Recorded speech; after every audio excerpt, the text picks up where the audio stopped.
नमस्कार दोस्तों, स्वागत है आपका हिंदी पाठशाला पर। आज हम पढ़ेंगे कबीरदास की कुछ इंपॉर्टेंट दोहे जो आपके वेस्ट बंगाल टीचर एग्जाम के लिए बहुत ही उपयोगी हैं। आइए 16वें दोहे को पढ़ते हैं। हौ चितवत तो ही कौतुक चितवत कुछ और, कहे कबीर कैसे बने एक चित दुई ठौर। आइए इसके शब्द अर्थ को देख लेते हैं। चितवत का अर्थ है देखना, ध्यान देना। ठौर का अर्थ है स्थान। आइए इस दोहे की व्याख्या को देखते हैं। इस दोहे में कबीरदास जी उस व्यक्ति की स्थिति का वर्णन कर रहे हैं जो ऊपर से तो भगवान की भक्ति या किसी एक लक्ष्य पर ध्यान केंद्रित करने का दिखावा करता है, लेकिन उसकी मन सांसारिक वस्तुओं, लालच या अन्य वस्तुओं में भटका हुआ है। कबीर कहते हैं कि किसी भी कार्य में सफलता या सच्ची भक्ति तभी संभव है जब आपका मन पूरी तरह से उस पर केंद्रित हो। यदि आपका मन दो अलग अलग दिशाओं में बंटा हुआ है, एक तरफ भगवान या लक्ष्य और दूसरी तरफ दुनियादारी, तो आप न तो भगवान को पा सकते हैं और न ही अपने लक्ष्य को प्राप्त कर सकते हैं। यह दोहा हमें यह संदेश देता है कि सच्चे मन से किया गया प्रयास ही फलदायी होता है और मन की चंचलता हमें अपने लक्ष्य से दूर ले जाती है। आइए 17वें दोहे को देखते हैं। कबीर एके जानिया तो जाना सब जान, जे वो एक न जानिया तो सभी जान अजान। आइए इस दोहे की व्याख्या देखते हैं। कबीरदास जी कहते हैं कि अगर आप उस एक परमात्मा ईश्वर को जान लेते हैं जो इस पूरी दुनिया का आधार है, तो आप समझिए कि आपने सब कुछ जान लिया। आपको फिर किसी और ज्ञान की ज़रूरत नहीं है।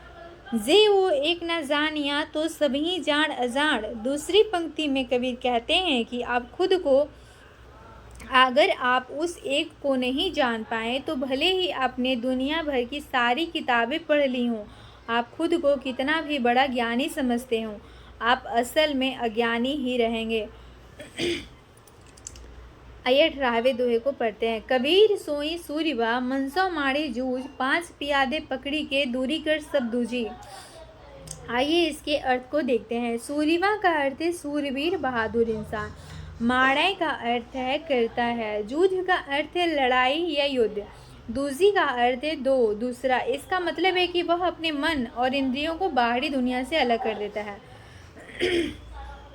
आइए इस दोहे की व्याख्या को देखते हैं। इस दोहे में कबीरदास जी कहते हैं कि असली बहादुर या योद्धा वह नहीं है जो बाहर दुश्मनों से लड़ता है, बल्कि वह है जो अपने मन से लड़ाई लड़ता है। हमारे शरीर को एक कीले की तरह बताया गया है और हमारी 5 इंद्रियों को उसके प्यादों की तरह। ये इंद्रियां हमें दुनिया की तरफ खींचती है और हमें भटकाती है। कबीर कहते हैं कि जो इंसान अपने मन और इन 5 इंद्रियों को अपने वश में कर लेता है, वही सच्चा योद्धा है। ऐसा करने से वह अपने शरीर को बाहरी बुराइयों से बचा लेता है, ठीक वैसे ही जैसे एक राजा अपने किले को दुश्मनों से बचाता है। कायर बहुत पाम दही, बहकी न बोले सूर, काम कर जानिए किसके मुख परिनूर। आइए इस दोहे की व्याख्या को देखते हैं। कबीरदास जी कहते हैं कि जो लोग डरपोक होते हैं वो अक्सर बहुत बड़ी बड़ी बातें करते हैं और खुद की तारीफ करते हैं, लेकिन जो बहादुर होते हैं वो कभी सिवी सेक ही नहीं बगाड़ते। किसी की असली बहादुरी का पता तब चलता है जब कोई मुश्किल काम कर सामने आता है। मुसीबत के समय ही पता चलता है कि किसके चेहरे पर असली तेज और साहस है। आइए 20वें दोहे को देखते हैं। कबीर निज घर प्रेम का मार्ग अगम अगाध, शीस काटी पगतल धरै तब निकट प्रेम का स्वाद। आइए इसकी व्याख्या को देखते हैं। यह दोहा कहता है कि कबीर का अपना घर यानी ईश्वर तक पहुंचने का रास्ता प्रेम का रास्ता है। यह रास्ता बहुत कठिन और गहरा है। इस रास्ते पर चलने के लिए व्यक्ति को अपना शीश यानी अहंकार काटना पड़ता है और उसे अपने पैरों के नीचे रखना पड़ता है।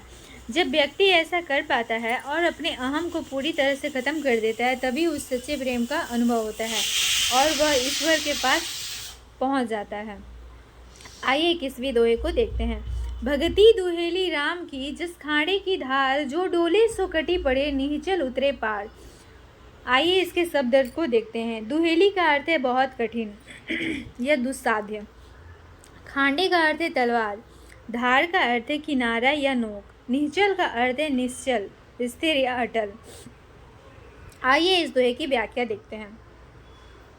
कबीरदास जी कहते हैं कि भगवान की भक्ति का रास्ता आसान नहीं है।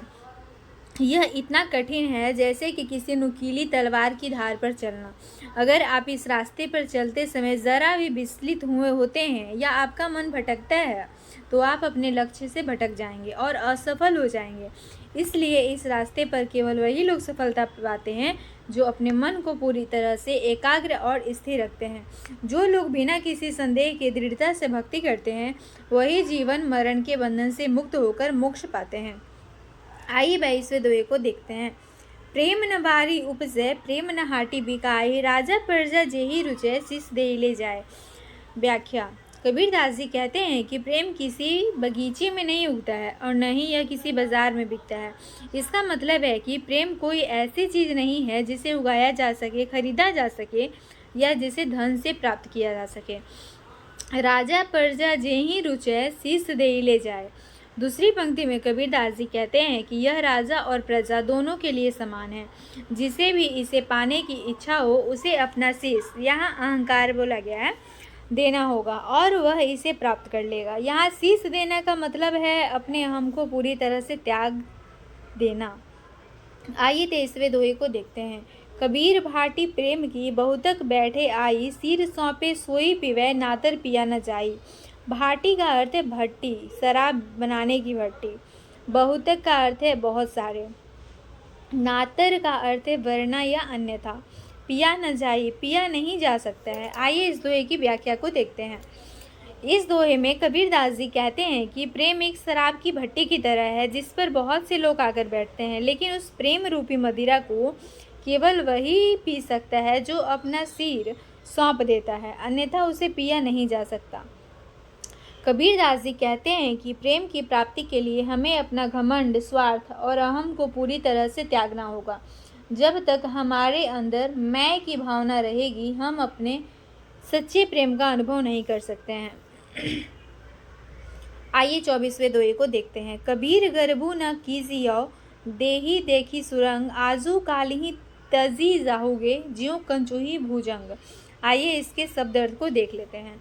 गर्भु का अर्थ है गर्व या घमंड। सुरंग का अर्थ है सुंदर रंग, यहाँ इसका मतलब सुंदरता से है। तजी जाहोगे का अर्थ है छोड़कर चले जाओगे। कंचूही का अर्थ है केचुली, सांप की पुरानी चमड़ी।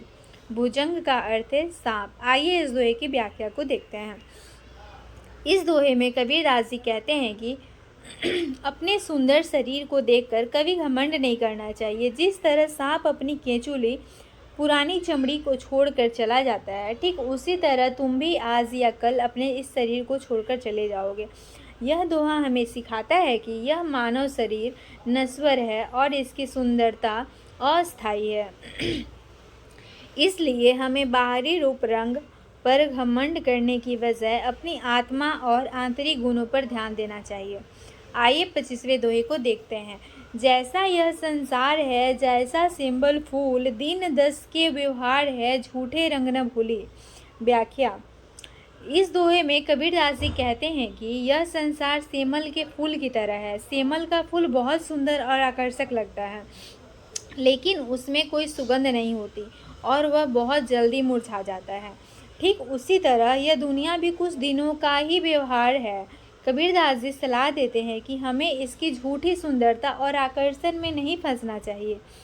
इसका अर्थ है कि संसार की बाहरी चमक और मोह माया क्षणिक है और हमें इनके पीछे भागकर अपने जीवन को व्यर्थ नहीं करना चाहिए। आइए 26वें दोहे को देखते हैं। जब लगी भगति सकाम है तब लगी निष्फल होई कहे कबीर यह क्यों मेरे निकामी निज सोई। आइए इस दोहे की व्याख्या को देखते हैं। यह दोहा हमें सच्ची और निस्वार्थ भक्ति का महत्व समझाता है। इसका अर्थ है कि जब तक हमारी भक्ति किसी इच्छा या स्वार्थ के साथ होती है तब तक वह व्यर्थ होती है। कबीरदास जी कहते हैं कि जो ईश्वर निष्कामी का अर्थ होता है बिना किसी इच्छा के है, वे ऐसे भक्त से क्यों मिलेंगे जो किसी फल की आशा रखता हो। यह दोहा हमें सिखाता है कि हमें बिना किसी फल की आशा किए पूरी तरह से निस्वार्थ भाव से ईश्वर की भक्ति करनी चाहिए, तभी हम ईश्वर को पा सकते हैं। आइए 27वें दोहे को देखते हैं। सुरनिर मुनि और देवता सात दीप नवखंड, कहे कबीर सब भोगिया देह धरे का दंड। आइए इस दोहे की व्याख्या को देखते हैं। कबीरदास जी कहते हैं कि देवता, मनुष्य, मुनि और अन्य सभी प्राणी, चाहे वो सात द्वीपों और 9 खंडों में कहीं भी रहते हों, उन सभी को शरीर धारण करने का दंड भोगना पड़ता है। यहाँ दंड का अर्थ सजा से नहीं, बल्कि शरीर में रहकर सुख और दुख को भोगने की मजबूरी से है। कबीरदास जी कहते हैं कि जब तक आत्मा शरीर में है, उसे इस संसार के सभी सुख दुख भोगने ही पड़ेंगे, फिर चाहे वह कोई भी हो। यह शरीर नश्वर है और इसमें रहकर जन्म मरण के बंधन में रहना पड़ता है। आइए 28वें दोहे को देखते हैं। हे मतिहीनी मानछरी, झीवर मेला जाल, डाबरिया छूटे नहीं सके त समुद्र संभाली। मतिहीनी का अर्थ है बुद्धिहीन, मूर्ख, मछुआरा। यहाँ मोह माया या सांसारिक प्रलोभनों का प्रतीक है। डाबरिया का अर्थ है छोटे छोटे गड्ढे या तालाब। यहाँ छोटी मोटी इच्छाओं और आकर्षणों का प्रतीक है। संभाली का अर्थ है संभालना या प्राप्त करना। आइए इस दोहे की व्याख्या को देखते हैं। कबीरदास जी कहते हैं कि हे बुद्धिहीन मछली, हे मूर्ख मनुष्य, मछुआरे ने तेरे लिए जाल फैला रखा है। दूसरी पंक्ति में भी वे कहते हैं कि जब तू छोटे छोटे गड्ढों, डबरियाँ से नहीं छूट सकती, तो तू समुद्र को कैसे संभाल पाएगी। यहाँ छोटे गड्ढे दुनिया के छोटे मोटे आकर्षण, मोह और स्वार्थ हैं, और समुद्र ईश्वर या मोक्ष है। कबीरदास जी कहते हैं कि अगर तुम संसार के इन छोटे छोटे मोह माया के जालों से नहीं निकल पा रहे हो, तो तुम मोक्ष रूपी विशाल सागर को कैसे प्राप्त कर पाओगे। यह दोहा हमें समझाता है कि हमें छोटी मोटी लालसाओं और मोह माया को छोड़कर सच्चे ज्ञान और ईश्वर की ओर ध्यान लगाना चाहिए। आइए हम 29वें दोहे को देखते हैं। जो उगे सो आथ वह, फूले सो कुम्हलाए, जो चुनिया सो दही पड़े, जामे सो मरी जाए। आइए इस दोहे की व्याख्या देखते हैं। यह दोहा संसार की नश्वरता और जीवन के शाश्वत नियम को बताता है। कबीरदास जी कहते हैं कि जो कुछ भी उगता है वह एक दिन अस्त हो जाता है, मतलब ख़त्म हो जाता है। आगे वे कहते हैं कि जो भी खिलता है वह मुरझा जाता है। जो कुछ भी चुना, मतलब इकट्ठा का होता है, किया जाता है, वह सड़ जाता है, और जो जन्म लेता है वह मर जाता है। यह दोहा हमें समझाता है कि इस संसार में हर चीज़ का अंत निश्चित है।